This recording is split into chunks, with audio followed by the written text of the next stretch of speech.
Nanalo ang Hokage team at sila ay umusad sa ikalawang bahagi ng paligsahan. Nangyari ito nang manalo si Rekka laban kay Saicho. Samantala ang kanilang pinuno na si Kukai ay hindi na nagkaroon ng pagkakataong lumaban. Subalit dahil sa panguudyok, tinanggap ni Kukai ang hamon ni Rekka at sila ay magkaharap upang mabigyan ng pagkakataon ng Ku team na maibangon ang kanilang dangal. Bilang pinuno ng inyong pangkat, dapat harapin mo ko at labanan ngayon!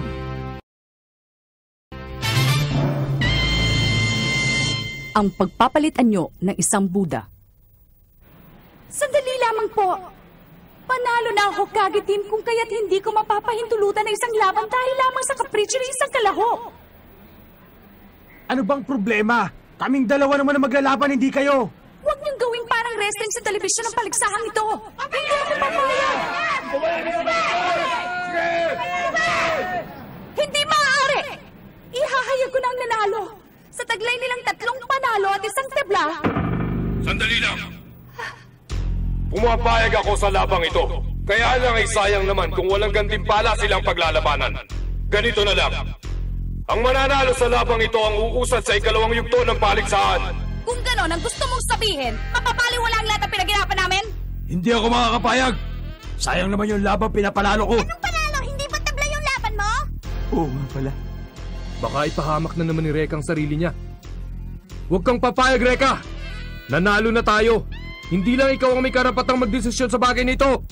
Ano ba naman yan? Porket may labanan na, saka naman sila uurong! Harang! Duwag naman pala yung mga yan eh!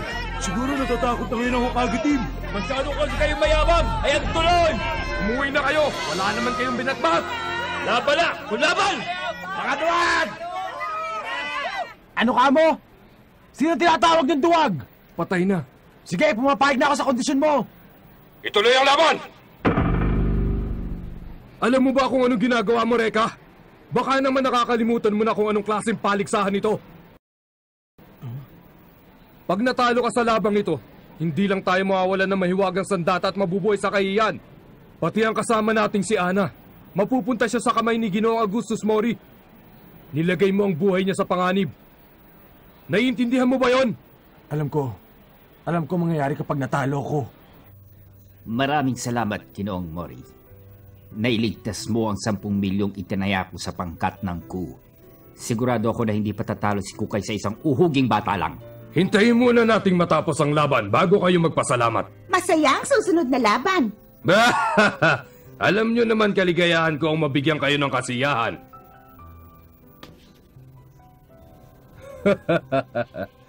Napakalaking hangal ng iyong kasama, mahal kong manggagamot. Pero Master, talaga ba lalabanan niyo si Rekka? Mag-iensayo lang sana ako't hindi seseryosohin ang laban. Pero nagbago na ang isip ko. Ang ibig niyo sabihin, ay gagamitin niyo na ang... Bilang kinatawan ng ating pangkat, kailangan kong manalo kahit maliit lang ang ating pag-asa. Upang muling maitayo ang ating dangal. Pero Master, wala ka naman dapat patunayan pa eh. Kung itutuloy mo yung balak. Totoo ang sinabi mo. Pero aaminin ko, kanina ko pa gusto makipaglaban. Pero Master! Kailangan ko nga palang pasalamatan si Rekka. Anong problema, Daikoku? Hindi ko alam kung narinig mo na ang kasabihang mapapatawad ka ng Buddha na 3 beses. Ha? At ngayon para sa ating pangpinaling laban, Team Ku, Kukai, Team Hokage Rekka Hanabishi. Ang sino mang manalo sa labang ito ang siyang makakasali sa ikalawang bahagi ng paligsahan. Rekka Hanabishi laban kay Kukai. Simulan na! Nakatitiyak akong kagigiliwan natin ng husto ang labang ito. Rekka, malaki ang pasasalamat namin sa ginawa mo ito. Pero namimiligro ang buhay mo. Hindi mo alam kung gaano kalakas ang aming Master. Kapag nakita mo ang tunay na pagkatao ni Kukai, ang Buddha. Ang tigas talaga ng ulo. Hindi na naman niya kailangan lumaban pa. Pero dapat pa rin siyang manalo. Pasensya ka na. Kailangan kita matalo, Rekka. Yan din ang plano ko. Pero isa lang sa atin ang dapat manalo. Flame Dragons! Hindi, mga paputok lang yan ni Rekka.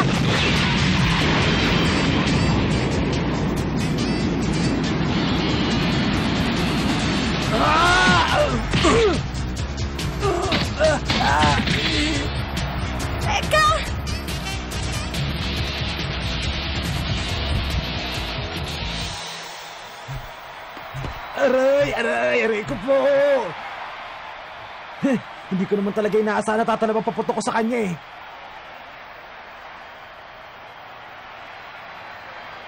Tatlong tira. Oh! Tatlong tira?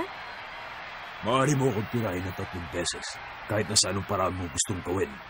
Pero pagkatapos doon, wala ka na. Master, wag! Tumahimik ka, Daikoko. Hindi ko maintindihan kung anong ibig sabihin ni Kukay. Pero hindi lang 3 o 4 na beses kitang titirahin, kundi maraming beses pa hanggang sa manalo ko sa'yo. Tandaan mo yan! Reka! Hindi nagsisinungaling ang aking master sa'yo! Huwag mo ituloy ang laban! Ayoko na makita mo na halimaw na yon! Nakikiusap ako! Parang awa mo na! Reka! Huwag niyo na akong takutin pa! Hindi ko alam kung anong klase kalaban ang karap ko ngayon, pero nakapagdesisyon na ako at wala na makakapigil sa akin.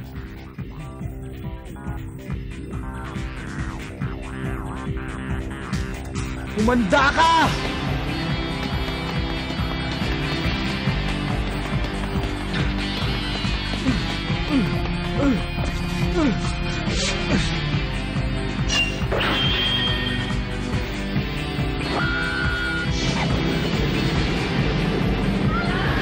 Atarintade!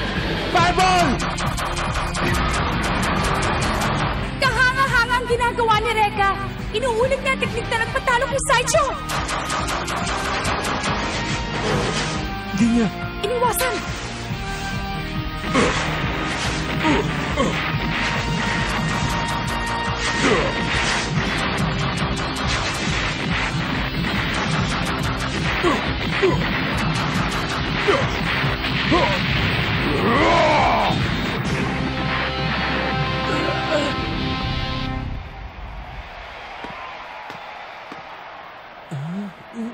Natalo si Nadare? Ha? Hindi ko nasabi na hindi uubra sa akin si Nadare. Oh. May nakaligtas palang isa. Natamaan na isang beses ni Reka si Master Kukay. Master Kukay! Itigil mo na yan! Bata pa si Reka! Huwag mo sirain ang kinabukasan niya! Ang kinabukasan ng Ku ay nakasalalay din sa labang ito.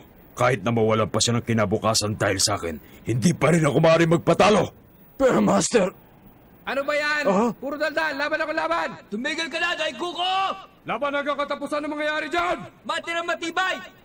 Tama ang sinabi nila. Basta tingnan natin kung sino mananalo! Tagal eh! Tapusin mo siya, Kukay! Tapusin mo na! Sige!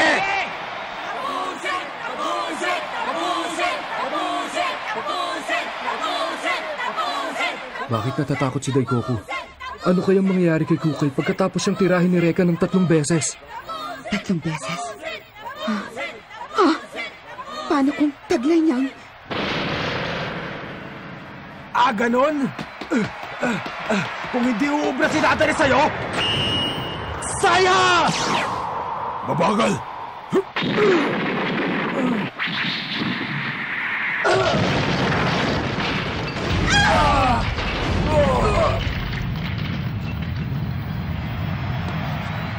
Okay yun ah. Ibang klase. Pero kahit na, gagamitin ko na lang aking kamao.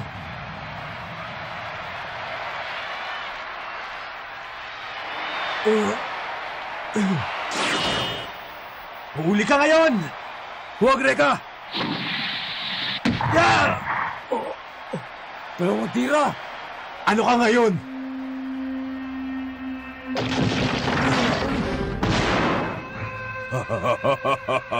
Hindi ka man lang ba nasaktan? Talaga bang hanggang gano'n na lang ang kaya mo? Reka! Pumayag na nga kami sa labang ito eh! Pero pag pinatalo mo, hindi ka namin mapapatawad! Susunod ang 3 tira. Malalaman na natin kung anong mangyayari. Huwag ka mag-alala. Dahil sa'yo nabigyan ng pagkakataon ng aming pangkat na makabawi. Bilang pasasalamat, bibigyan din kita ng isa pang pag-asa. Tatayo lang ako dito at hahayaan kong tirahin mo ko na 1 pang beses. Kapag napatumba mo ako at hindi na muling makatayo pa, panalo ka. Pero kapag ako naman ay muling nakabangon, katapusan mo lang.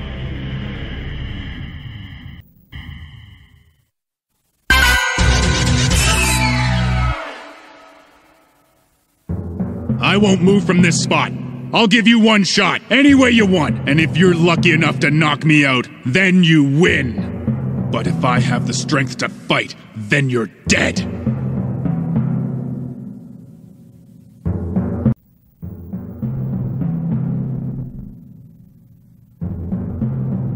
Huwag mo na siya tirahin, Reka! Nararamdaman ko na mas malakas siya ngayon! Hindi mo mapapatumbas si Master sa isang tira lang! Anong problema? Wala ka naman lakas. Huwag mo kong ismolin, Kukay. Buwet ko't karangalan nakataya sa labang ito. Kaya hindi ako maaari magpatalo. Pagsisisiyan mong pag-iinsulto mo sa akin, matitikman mo ngayon ang suntok na magpapatulog sa'yo sa labang ito.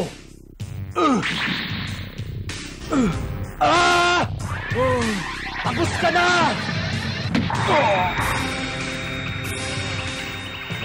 Yun ang tatlo.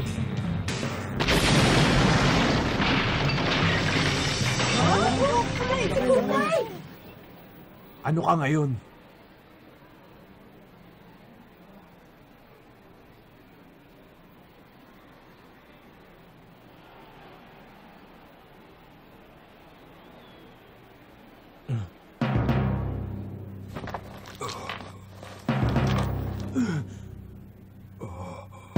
Naku, tapos na siya! Matatapos na ngayon ang buhay ni Reka!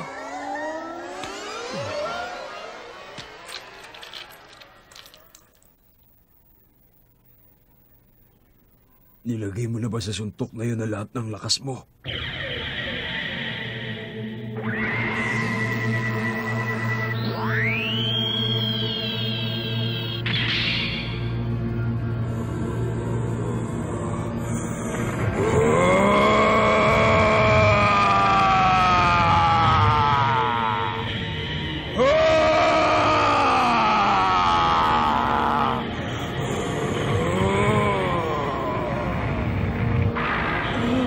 Ano yan?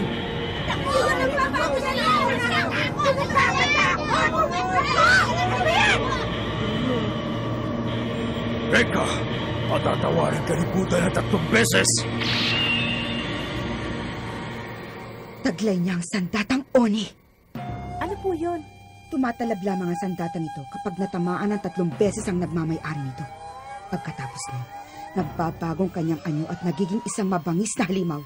Si Kukay ay hindi na isang maamong Buddha, kundi isa ng Oni o Diablo.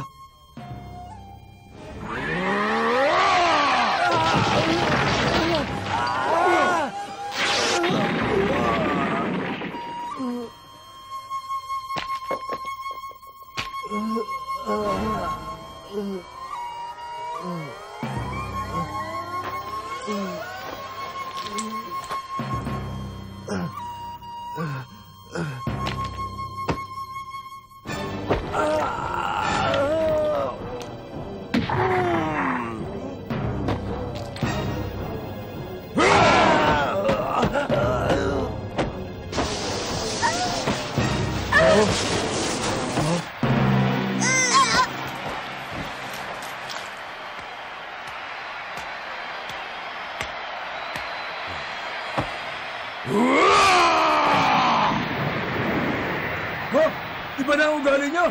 Ano nangyari sa kanya? Yan ba ang maamong Buddha? Reka! Tumakbo ka na! Hindi ko talaga akalain na ganyan siya kalakas. Ipinakita na rin niya ang kanyang tunay na anyo. Si Kukay na Buddha? Hindi, si Kukay na Diablo. Ang dati nating Master ay nagbago na at naging Diablo dahil sa 3 tira. Hindi na natin siya ngayon mapipigilan. Hanggat buhay pa ang kalaban. Nasaksihan ko ng minsan ang pagbabagong anyo ni Master Kukay noon. Nangyari ang insidente ito ng mga panahong gustong sakupin ng Yakuza ang buong pangkat ng Ku. Dinukot nila si Maita, ang nag-iisang anak na babae ni Master Kukay, upang mapaayon ang pangkat ng Ku sa kanilang kagustuhan. Pakawalan niyo ng anak ko! Ayaw mo na nga kaming tulungan. Tapos gusto mo pang ibalik namin sa iyo ang iyong anak. Hindi naman yata tama yun. Hindi ba, Master Kukay? Ako yun ang una! Huh? Nakikiusap ako. Hindi pwede. Ikalawa! Hangal na monghe! Ikatlo! Ang aming maamong Master ay nagbagong anyo at naging Diablo.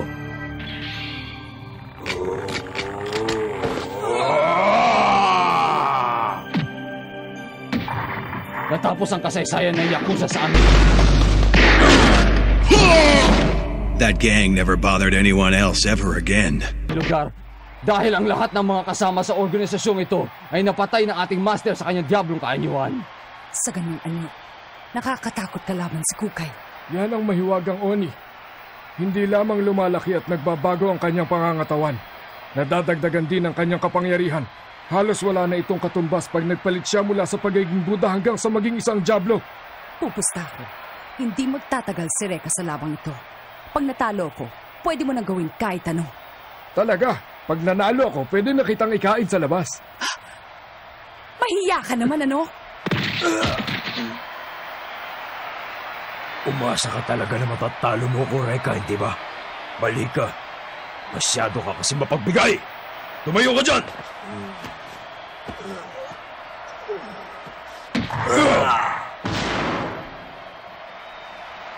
Mas tumindi pa ang kanyang lakas.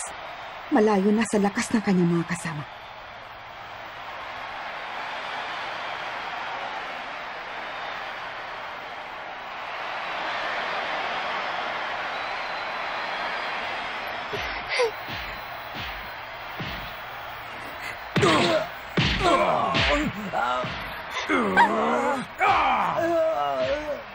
Tama na! Tama na! Si Rekka! Baka mapatay si Rekka! Sige na naman, Ira! Patigil niya na ang laban!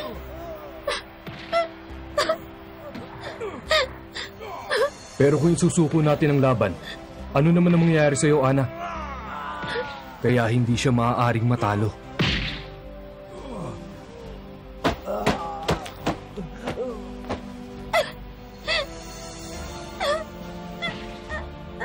Ana?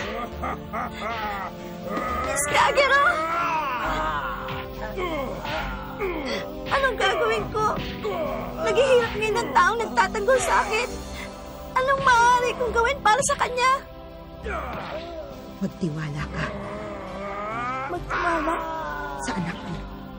Magtiwala ka sa kanya. Magtiwala. Tama.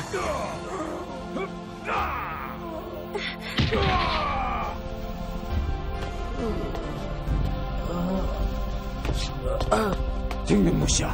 Bugbog na ang katawan pero nakakatayo pa rin. Hindi pa ako tapos. Hindi pa ako tapos.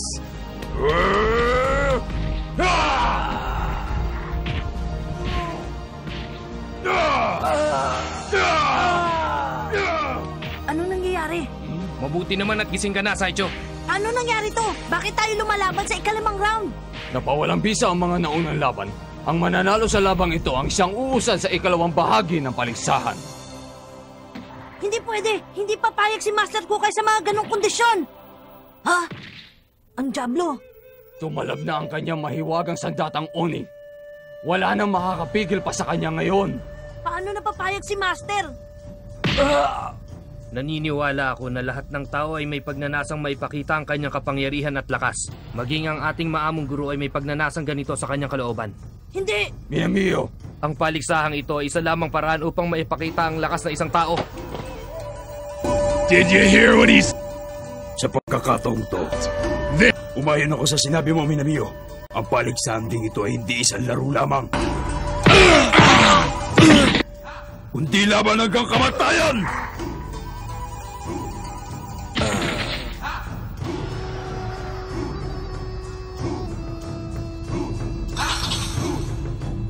Para sa mahihina, kamatayan na naghihintay.